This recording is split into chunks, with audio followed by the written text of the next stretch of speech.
ایسا میں نے کب کہا؟ مجھے کوئی پسند نہیں، فہد نے حیرت سے بی جان سے پوچھا اور جلدی میں بھول گیا کہ اس نے کیا بولا۔ او تو نواب صاحب کو کوئی پسند ہے؟ کون ہے؟ مجھے تو بھنک نہیں پڑنے دی، بی جان نے مسکرا کر پوچھا۔ آخر کو فہد نے منہ کھول دیا۔ وہ بی جان، وہ وہی، فہد نے شرما کر بولا۔ ہاں ہاں، دیکھو تو شرما کیسے رہے۔ وہ کون؟ وہی، کچھ بتاؤ تو، کہیں حور تو نہیں؟ بی جان نے مسکراہٹ دبا کر پوچھا۔ فہد نے مسکرا کر منہ نیچے کر لیا۔ مجھے تو پہلے ہی شک تھا، یہ تو بدلے ہوئے انداز تھے، شک تو پہلے دن ہی ہو گیا تھا۔ میرے بیٹے کے چہرے پر اتنے سالوں کے بعد مسکراہٹ آئی تھی اور یہ بات مجھ سے کہاں چھپی رہ سکتی تھی۔ بی جان نے فہد کے سر پر ہاتھ پھیرتے ہوئے بولا۔ بی جان، دیٹس ناٹ فیئر، جب پتا تھا تو پوچھا کیوں؟ فہد نے برا سا منہ بنا کر پوچھا۔ تاکہ آپ خود اس بات کا اپنے منہ سے اعتراف کر سکو، بی جان نے ہنس کر کہا۔ میری پیاری بی جان، فہد نے اٹھ کر گلے لگا کر کہا۔ اب کب جانا پھر حور کے گھر؟ بی جان نے پوچھا۔ ابھی نہیں، میں کچھ بن جاؤں پھر یہی کام کریں گے، فہد نے کہا۔ اگر تب تک اس کے ماں باپ نے کہیں اور رشتہ کر دیا تو؟ بی جان نے کہا۔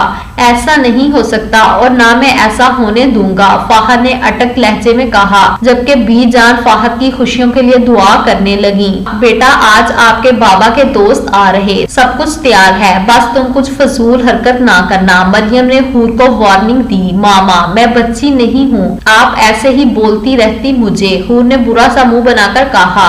آپ بچی نہیں، اور یہ بات مجھ سے بہتر کون جانتا، اس لیے بول رہی، کوئی حرکت کی تو مجھ سے برا نہیں۔ مریم نے سب ڈش کو ٹھیک کرتے ہوئے کہا۔ ہاں بھائی، ہو گیا سب کچھ؟ جوید نے کچن میں جھانک کر پوچھا۔ جی، بس سلاد رہتا، وہ حور بنا لے گی، آپ بیٹھے کچھ کھانے کو لاؤ؟ مریم نے پوچھا۔ نہیں، بس میں چینج کر لوں، جوید نے کہا۔ چلو بناؤ سلاد، میں کام دیکھ لوں، مریم نے حور کو آرڈر دیا۔ اچھا بناتی ہوں، پر کچھ گڑبڑ ہوا تو مجھے نہیں بولنا، حور نے آنکھوں میں شرارت لیے کہا۔ حوری، مزید فضول حرکت نہیں، مجھے اچھے سے جانتی ہو، پھر آج کچھ کیا تو چپل سے ماروں گی، مریم نے سختی سے کہا اور پھر کام کرنے لگ گئی۔ حال حور کی جیسے ہی آنکھ کھلی، سامنے صوفے پر فہد کو سویا پایا۔ یہ کب آئے اور میں کیسے بے خبر سو رہی تھی، شکر ہے ڈانٹ نہیں دیا، حور نے دل ہی دل میں بولا، پھر اٹھ کر فہد کے پاس آ گئی، ایک طرف کھڑے ہو کر فہد کو دیکھنے لگ گئی، ہاتھ بڑھا کر فہد کو محسوس کرنے لگی کہ کہیں یہ اس کا وہم تو نہیں، مگر فہد کے سلوک کو یاد کر کے ہاتھ واپس کھینچ لیا،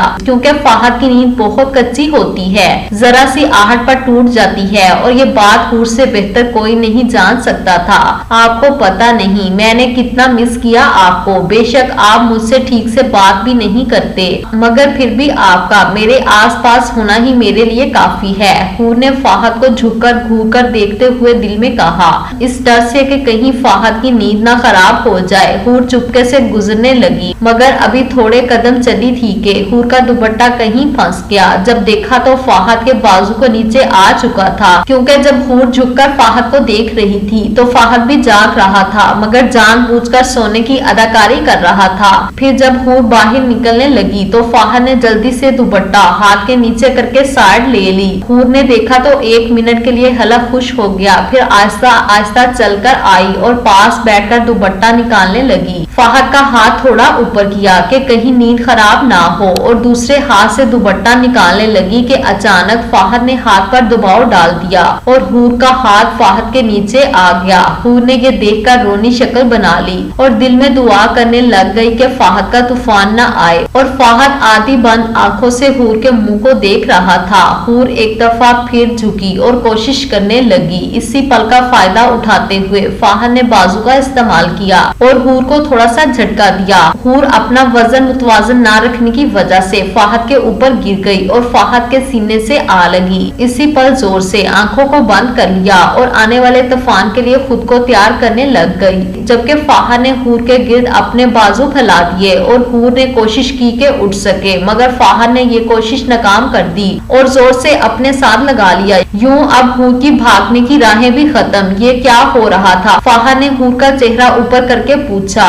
کچھ بھی نہیں، حور نے بند آنکھوں سے ڈر کر کہا تو پھر تم یہاں کیسے؟ فہد نے جان بوجھ کر پھر سے سختی سے پوچھا۔ وہ میں حور ڈر کر بولی۔ کیا میں؟ فہد نے محظوظ ہوتے ہوئے کہا۔ پاؤں لگ گیا تھا، ٹھوکر کی وجہ سے گر گئی۔ حور نے جھوٹ بولا کہ کہیں چوری نہ پکڑی جائے، لیکن میں نے تو کچھ اور ہی دیکھا۔ فہد نے حور پر باہوں کا گھیرا تنگ کرتے ہوئے کہا۔ فہد کے لیے حور کی اتنی قربت عجیب احساس دلا رہی تھی اور حور کے تو ہاتھ پاؤں کانپ رہے تھے۔ اس نے تو خواب میں بھی خود کو فہد کے اتنا قریب نہیں پایا تھا، اور تو اور دل کی رفتار بھی تیز ہو رہی تھی۔ حور نے ڈر ڈر کے اوپر دیکھا تو فہد کو خود کو دیکھتے ہوئے پایا، اور تو اور فہد کا فوکس حور کے ہونٹوں پر تھا جو بات کرتے ہوئے کانپ رہے تھے اور فہد کو اپنی طرف متوجہ کر رہے تھے۔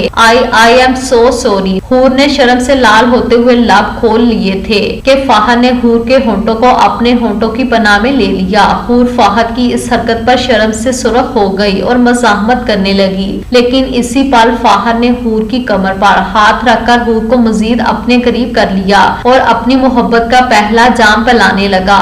آخر فہد کی دیوانگی اور جذبوں کے آگے حور نے بھی مزاحمت چھوڑ دی۔ بہت پل اسی کیفیت میں گزر گئے، دونوں ایک دوسرے کے نشے میں کھونے لگ گئے، مگر اس سے پہلے نشہ سر چڑھتا حور نے فہد کی گرفت کمزور ہونے کا فائدہ اٹھایا اور اٹھ کر باہر بھاگ گئی، جبکہ فہد اپنے بالوں میں انگلیاں پھیرنے لگ گیا۔ یہ سب کچھ دونوں کے لیے غیر معمولی اور غیر متوقع تھا۔ خال کیا ہوا بیٹا، ڈر گئی ہو کیا؟ حور کو باہر کھڑے گہرے سانس لیتے ہوئے دیکھ کر بی جان نے پوچھا۔ نہ نہیں تو کچھ بھی نہیں ہوا، کچھ بھی تو نہیں ہوا۔ بی جان کے پوچھنے پر حور نے ہڑبڑا کر کہا۔ اچھا فہد جاگ رہا ہے یا سو رہا؟ بی جان نے پوچھا۔ پتہ نہیں بی جان، میں نے دیکھا نہیں، حور نے منہ نیچے کر کے کہا۔ اچھا ایسا کرو، فہد کو اٹھا دو، ناشتہ کر لے، میں انتظار کر رہی۔ آ جاؤ تم دونوں، بی جان نے حور کو کہا۔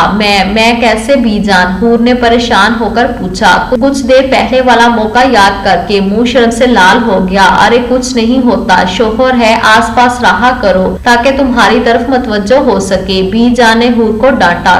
وہ تو پہلے ہی کچھ زیادہ ہی متوجہ ہے، ٹھرکی انسان، حور نے زیر لب آہستہ سے کہا۔ کچھ کہا؟ بی جان نے پوچھا۔ نہیں تو، حور نے کہا۔ اچھا چلو شاباش، بلا لو اس نکمے کو، بی جان نے کہا اور چلی گئی، جبکہ حور باہر کھڑی اندر جانے کا حوصلہ کر رہی تھی۔ آخر 5 منٹ باہر رک کر گہرے سانس لیے اور حوصلہ کر کے اندر چلی گئی۔ فہد بازو آنکھوں پر رکھے حور کے اور اپنے درمیان ہونے والی غیر متوقع حرکت کو سوچ سوچ کر مسکرا رہا تھا اور ساتھ ہی خود کی حرکت پر حیران بھی ہو رہا تھا۔ وہ تو نفرت کرتا تھا حور سے، لیکن کچھ پل پہلے ساری نفرت ہوا ہو گئی تھی۔ مجھ میں اور ہمت نہیں کہ حور کو دکھ دے سکوں، اس کو دکھ دینا مطلب خود کو اذیت میں رکھنا، اب حور کی ذات سے مزید فراموش ہونا میرے بس میں نہیں۔ جو بھی ہوا اس میں حور کی کیا غلطی تھی، بس اب اور نہیں، اب حور کو میں مزید دکھ نہیں دے سکتا۔ فہد آنکھیں بند کر کے سوچ رہا تھا۔ جب حور نے آہستہ آہستہ سے دروازہ کھولا، تھوڑا سا آنکھوں کو کھول کر فہد نے دیکھا، مگر اس بات کا علم حور کو نہ ہوا۔ اب حور فاصلے پر کھڑی فہد کو بلانے کے لیے الفاظ ترتیب دے رہی تھی۔ بات سنے، حور نے آہستہ سے کہا، جبکہ فہد انجان بنا رہا۔ بات سنے، حور نے تھوڑا اونچا بولا۔ فہد کا کوئی جواب نہ پا کر حور تھوڑا پاس آئی۔ فہد بات سنے، حور نے بازو ہلا کر فہد کو پکارا۔ ابھی حور نے ہاتھ لگایا تھا کہ فہد نے تیزی سے حور کو بازو سے پکڑ کر کھینچ لیا۔ حور جو اپنے دھیان میں کھڑی تھی فہد کے کھینچنے پر سیدھی فہد کے اوپر گر گئی۔ حیرت سے حور نے پوری کی پوری آنکھیں کھول دیں، سمجھ نہ آیا کہ کیا ہوا ہے۔ سمجھ آنے پر حور نے جلدی سے اٹھنے کی کوشش کی، مگر فہد نے حور کی کمر کے گرد بازو سے گرفت مضبوط کر لی۔ جی سنیے، حور کے کان میں سرگوشی کرتے ہوئے فہد نے کہا۔ حور فہد کی قربت کو پا کر پھر سے شرم سے لال ہو رہی تھی۔ وہ بی جان، حور نے منہ نیچے کر کے کہا۔ کیا بی جان؟ فہد نے ہاتھ سے حور کے بالوں کو سائڈ پر کرتے ہوئے کہا۔ کھانا کھا لیں، بی جان انتظار کر رہی۔ حور نے اٹھنے کی ناکام کوشش کی۔ تو کیا کل بھی بس بی جان انتظار کر رہی تھی؟ فہد نے ذوق معنی لہجے میں کہا۔ حور نے ناسمجھی سے کہا۔ کچھ نہیں، فہد نے مسکراہٹ دبا کر کہا۔ فہد کی دبی دبی مسکراہٹ دیکھ کر حور مزید پزل ہو گئی۔ چھوڑے بھی، بی جان بلا رہی ہے، حور نے معصوم بن کر کہا۔ تمہیں بتایا نہیں کسی نے، شوہر کا حق زیادہ ہوتا ہے، جب تم میرے ساتھ ہو تو تم صرف مجھے سوچو۔ فہد نے